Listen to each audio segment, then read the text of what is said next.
Hey, this is Prac with iRepairMD, and this is my noisy 3D printing lab. I have two MakerBots, and I have two Robo 3D. These are currently building my latest Aeroskid design, and I have this new Formlabs for the past 2-3 months.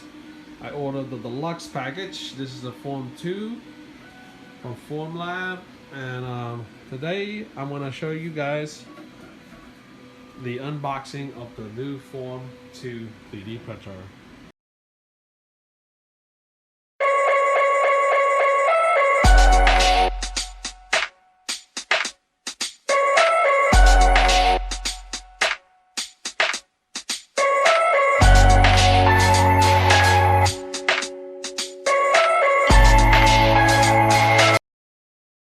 Alright, so now let's go ahead and see what's inside the box. This is the main box where the 3D printer is located, and let's go ahead and open it up as usual. Use my razor.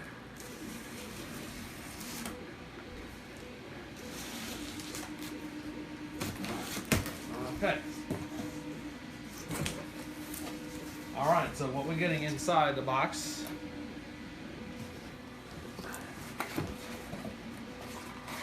This is Formlabs leveling tool. This is what you use to level. Okay. You have the USB printer cable. You have a quick start guide right here. Right. And now the styrofoam box here. Okay. So now we got the box. Time to pull out the 3D printer. So let's pull it out. Here we go. It's tucked in the box. So this little cardboard cutout is going to secure the box. And now we have Formlabs printer in here. Let's go ahead and put this on the side. Let's open up and see what the box looks like. Let's go ahead and unveil.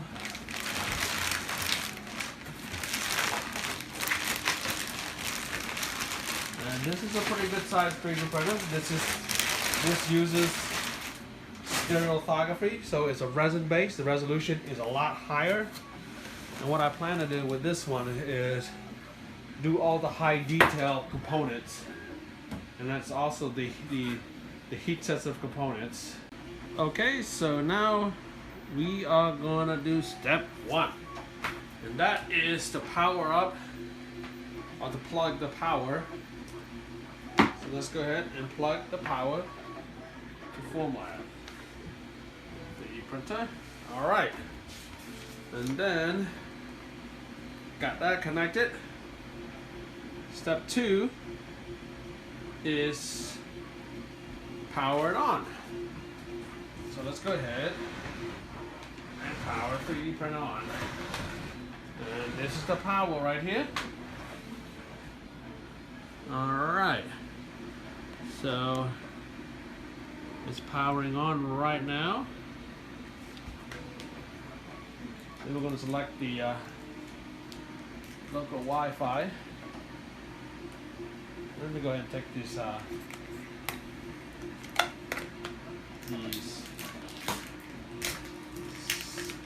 sticky flat brand. So initializing printer. That is weird. We've got to select this Wi-Fi. So let's go ahead and use the Wi-Fi. Wi-Fi beta not connected. Okay, so now we're on Wi-Fi. I'm going to select my local.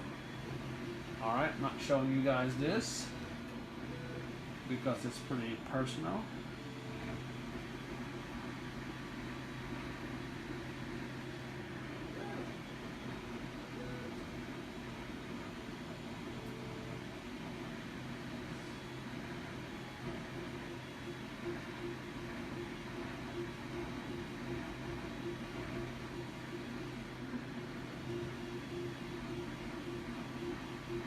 All right, let's see if it connects. All right, it is connected to the family network. Now, step 2, I enable Wi-Fi now.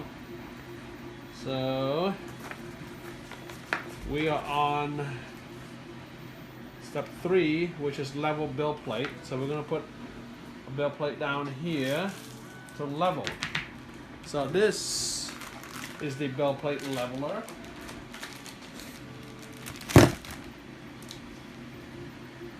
Alright, we zoom out. Alright, so now step 4 is insert resin tank with wiper and remove tank. So let's go ahead and open the cover. Alright, we're going to remove, got the resin tank here. This is my resin tank. Let's go ahead,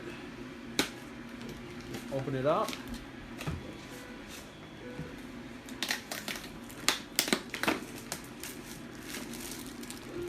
Okay, you don't want to touch the bottom of this. Try to keep it nice and clean. Okay, so now let's pick this up. Now we're going to insert the resin tank. And so in this slot here, we insert the resin tank and cover into it. All right. There you go. We're going to lock it in. There's a little snap. So now this is notch right here, the little lip. And there's a receiving notch right in the bottom. Right there. And that goes into this hole right here. So you rest it inside. And then this is the wiper, the resin wiper. And so you have this notch here, which you insert it into this cavity. Okay, and then snap it down. I think you just slide it down, yep, right there, and slide it forward. All right, so now you have the wiper. That wipers wipe the resin. Pretty cool. Okay, so now we're gonna insert the build platform. So this is the build platform in the box. Let me go ahead and insert the build platform in. Pretty nice. Okay. Should be self-explanatory. You set it in. And now it lowers down to lock. Now the build platform is done. Now we go to step number 7. So the resin cartridge is now in the back. So we're going to close this plate. Close the lids. Alright, so now we're going to put the resin in to the back side. Let me open up this resin cartridge. This is the white resin I will be using.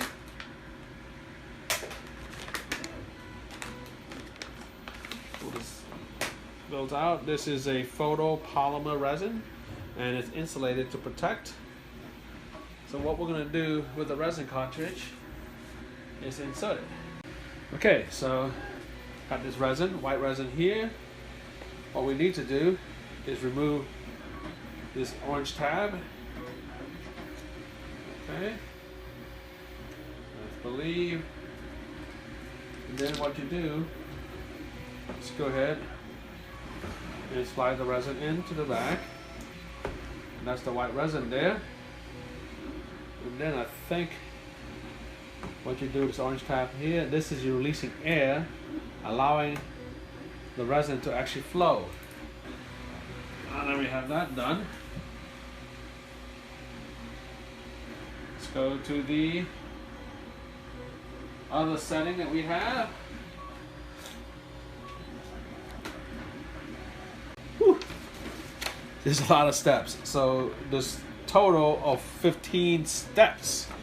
So now I'm on step 8, which is I'm going to download preform software from my Mac, which I do have already. Let's go ahead and run it, and then we're going to connect it and see what happens. Alright, so on my Mac, I have the preform software already downloaded. Close all this stuff. It's a little messy in my junk because I'm a tinkerer. Tinkerers are pretty messy, people.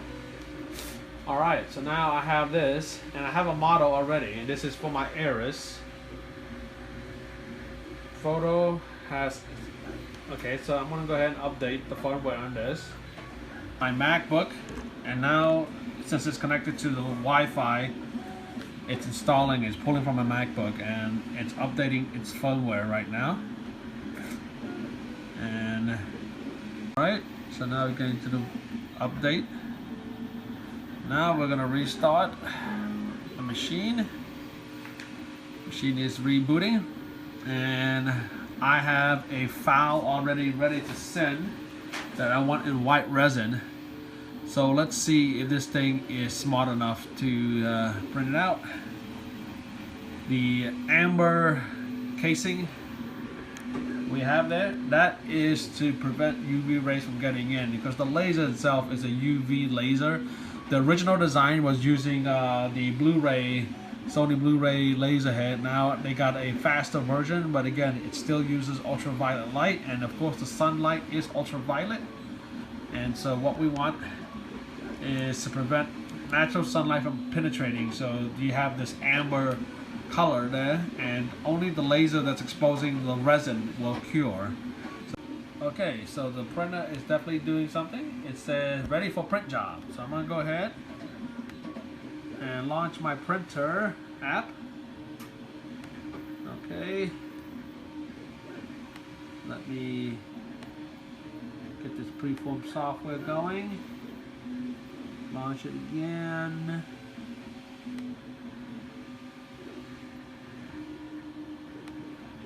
Okay.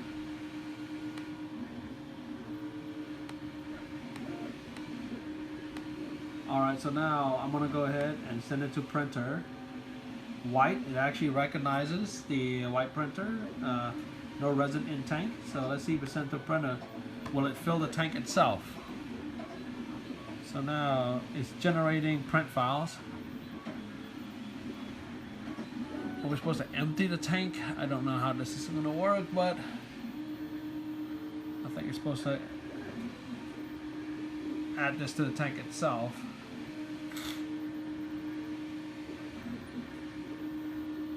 Alright, so you see the file. You can see on here it is ready to print. So I press this button right here, and it says, okay, it's opening cartridge vent now, and it's filling up the filament. Confirm. Preparing to print. Okay, so in order for this to print, it has to heat up. The resin in the tank has to heat up to 30.1 or 31.0 Celsius. Right now it's at 25.9. It's slowly going up, and we'll get to the point where it is 30, and I'll show you the preliminary of the print.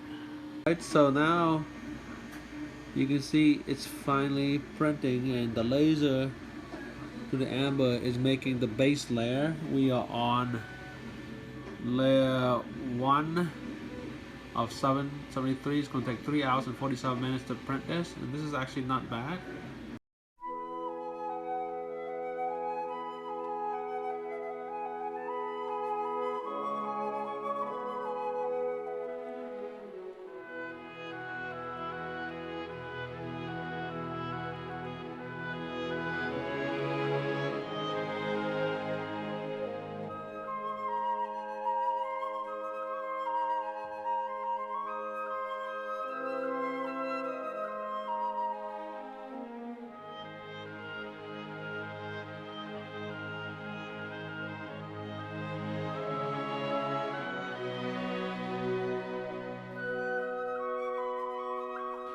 Alright, so after 3 hours and 40 minutes, we have success.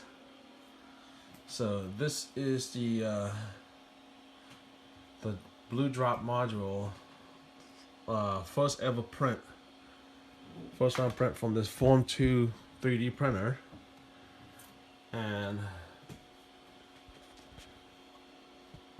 I'm looking at it from here and it looks great. I just have to take out the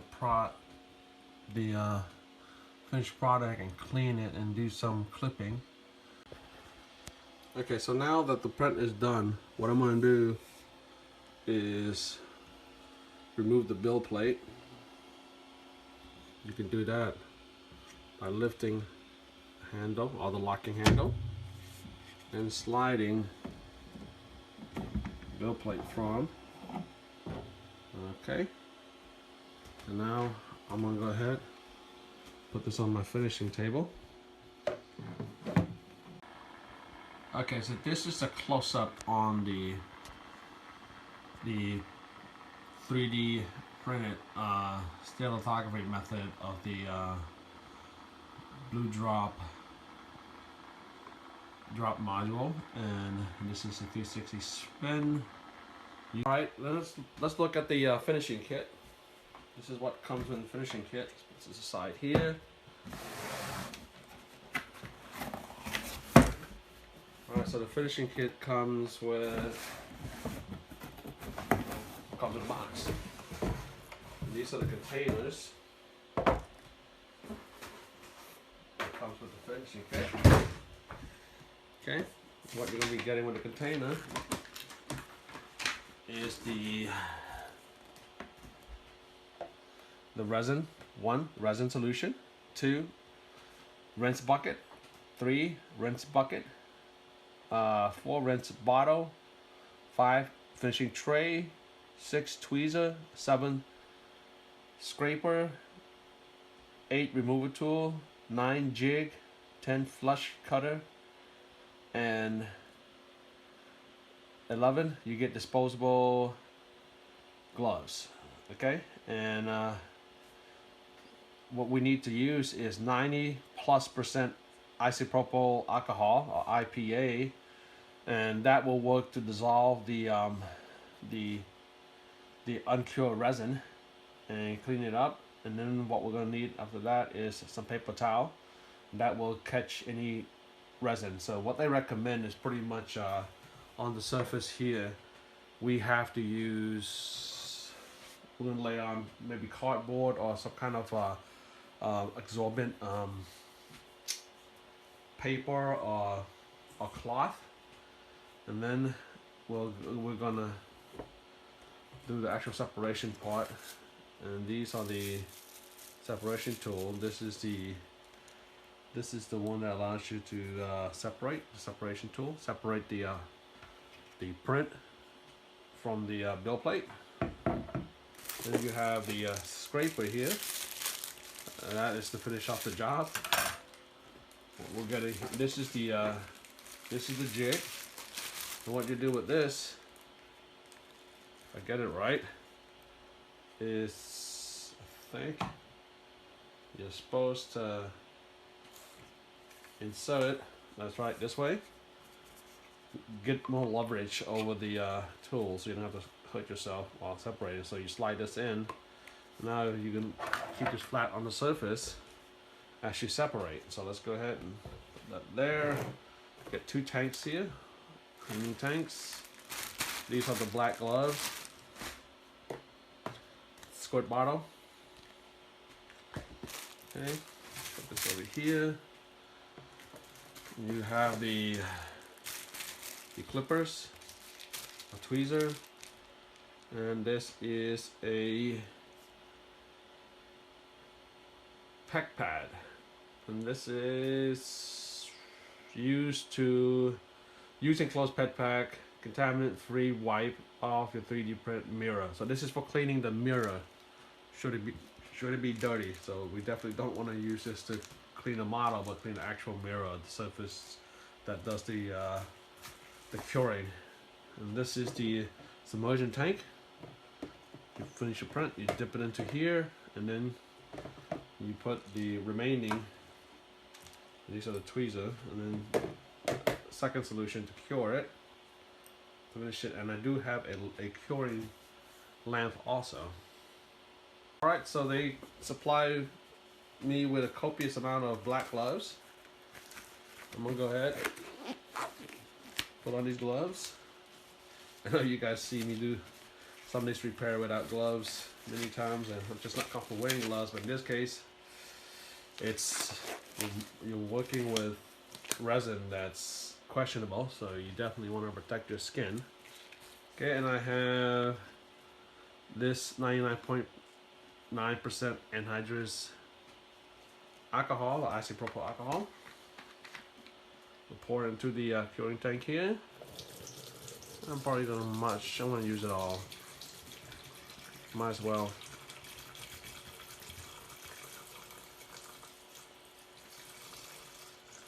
All right.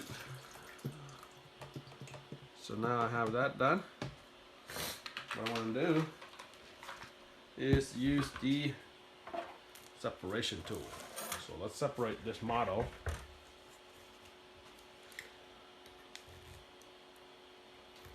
Okay. Oh, crikey. All right, so it popped up. All right, so no harm, no harm. Everything looks good. So let's go ahead and I'm gonna submerge this into the alcohol. All right, put this aside. Try not to touch it. Put it behind and let it cure itself first. Let's move up the alcohol here. And I might need a little more alcohol. All right, so now I have this submerged.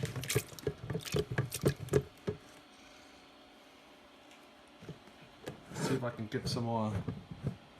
Yeah, I want to angle it so it cures a little bit. All right, maybe I should break the model off before I actually do the curing part, or the, well, not curing, but cleaning. I'm just gonna go ahead and let it clean first. I'm gonna let it sit there for about maybe 10-15 minutes and come back to it. I'm gonna see if I can get some more alcohol. All right, so it's been 10 minutes now. So after we finish it, after we finish the 10-minute alcohol bath, what we're gonna do is we're gonna pull the model out. Okay, and we are gonna be using a little paper towel here. Let's close this valve. Let's put this away for now. Put it over here. So what we're gonna do is do the UV light exposure. Turn on my UV light here. All right, so this is the UV light I use for my screen curing. I'm gonna go ahead and expose this, and this will harden anything, any loose or uncured resin. I'm gonna lay on top like this. I'm gonna drop the UV light right on top and allow it to cure. I'm gonna rotate it every now and then. I'm gonna cure it for about maybe another 10 minutes, and then we should be able to take the model out. And this is the model in the UV curing process. Set it in a little deeper. There we go. It's kind of tricky to get the video of the UV light, but you can see this band right here. That's the UV. Come back in about 20 minutes or 10 minutes, and we're going to take the model apart and then do a comparison. Okay, so now it's been curing for over 20 minutes now. Let's go ahead and turn off this UV light.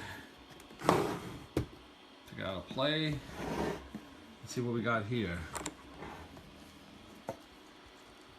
Okay, it's no longer tacky, and finish is smooth. What I'm gonna do now is start separating the print from the scaffolding using this tweezer here. Okay, This is going to be a long process. So I'm going to go ahead and, well, I'm going to show you some more scaffoldings. The way the scaffolding is, these, you look really close, where the scaffolding meets the body of the print, the connection is really small. And the scaffolding is needed because you really can't, I mean, unless you're printing in outer space at zero gravity, you'll need a way to hold on to these prints. And the way it comes out of the print is what is on top is actually the first thing that prints. So the resin dips, cures by the laser, it raises the print bed, raises it up, and so you need this scaffolding to make sure nothing break off and everything holds into place. So that's why scaffolding is needed here. And I should be able to just actually rip it out without the scaffolding. No, not too safe. I'm just going to go ahead and fast forward this whole scaffolding process.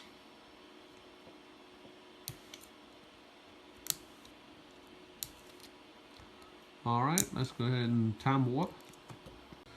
Okay, so now I'm going to finish off the scaffolding. Got one more to free. And the scaffolding itself really looks like a beautiful art piece. I can actually see it's gonna look kind of like the ribbing on a roller coaster or a really strong pillar. And this is definitely a work of art itself. This scaffolding here. Last piece. This is the slide for the blue drop pen.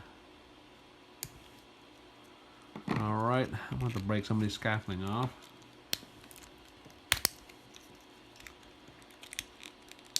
Let's see if I can just pull it off and then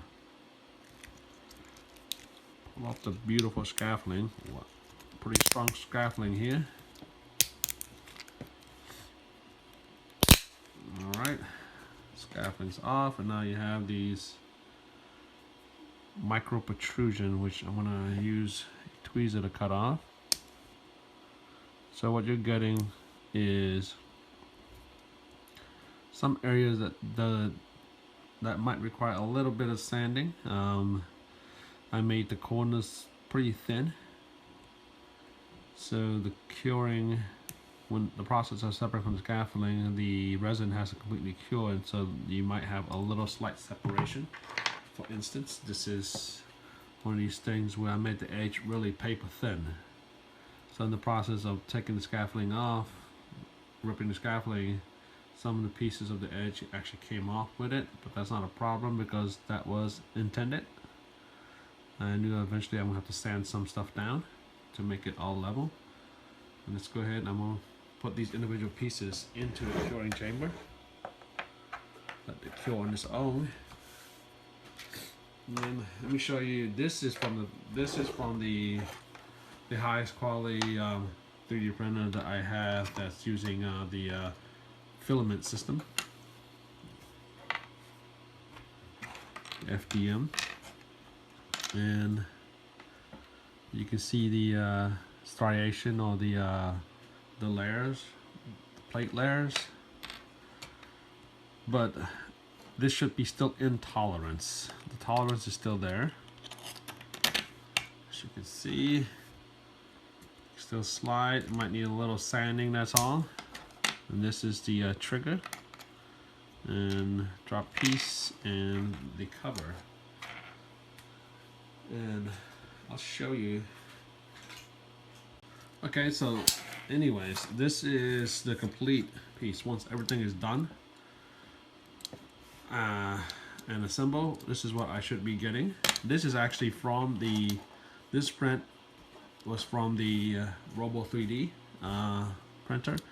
I had a lot of post-production, post 3D printing finishing to do to make it work perfectly right, but it is within tolerance, sanding it down and designing a trigger that's actually sensitive enough that the camera of the Phantom 4, Phantom 4 Pro will release during it's the C1 phase, or the quick look down phase,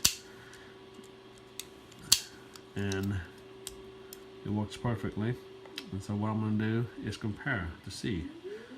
I'm going to check out the weight and also check out the calibration or the tolerance of these prints, the 3D, the FDM process, which is this one I have here, and this is the unfinished FDM, and then we're going to compare it to the. Okay guys, so this is two components. Let me show you the Scorpion skid right here. This is a Scorpion skid. This Scorpion skid is designed with the Phantom 4 and the Phantom 4 Pro and Advance in mind. This is designed for maximum protection, especially when you're flying pretty high and you decelerate. What I noticed is that a lot of the repair that I have gotten came from the landing skid break, and those who flies they have an advantage when you fly the drone without the obstacle avoidance sensor. You'll save on battery life, you have more flight time, and also what you will experience is that the drone actually maneuvers a lot better and doesn't have to slow down on deceleration. But however, when you turn it off, there's no buffer. When you land, it's going to be a hard landing, and most people underestimate the height of the drone, and so land impact against the ground. And majority of the 50% of the repair I've seen are related to the gimbal breakage, related to the deceleration where the landing leg. As you can see, this landing leg right here, it's actually a lot thinner than a lot slimmer than the Phantom 4 leg. The Phantom Pro, you'll have, I mean, this leg here is the camera is really close too, and when you decelerate, will make impact on the ground. This will bow, it will break, and then you'll damage a very expensive gimbal. Once you damage the very expensive gimbal, I mean, this is the leg right here. You see how close it is to the ground, and once you make an impact, once you decelerate, go for a hard landing, this will break, and then your gimbal will break also. And this is a very expensive gimbal to break. So what I designed is the Scorpion skid. It raises the drone a lot higher, and also gives you shock absorbers.